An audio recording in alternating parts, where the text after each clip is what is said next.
দাদা, আমি একটা কথা বলবো তোমাকে। হ্যাঁ ভাই, বল। দাদা, তোমার বিয়ে হয়েছে?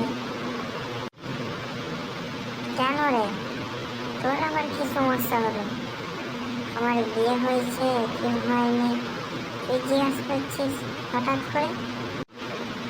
না দাদা, তাই আর কি বললাম। ও, তাই বল। আমি তো ভয় খেয়ে গিয়েছিলাম। কেন দাদা? আমি হয়তো মনে করলাম তুই বিয়ে করবি নাকি। আর আসলে তা না দাদা, আমি ভাবলাম তুমি তো বাইরে থাকো, তো বউদের খেয়ালকে রাখো, এই জন্যই তোমাকে জিজ্ঞাসা করবো।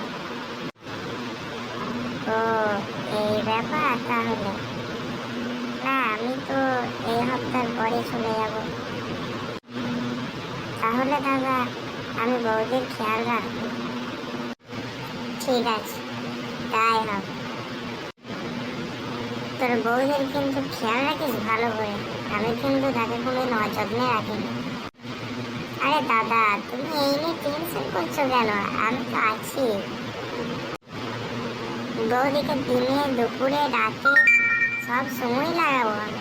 তেল সাবান দিয়ে স্নান করাবো, পরিষ্কার পরিচ্ছন্ন করে রাখবো দাদা। তুমি এই নিয়ে ভাবনা চিন্তা করতে হবে না।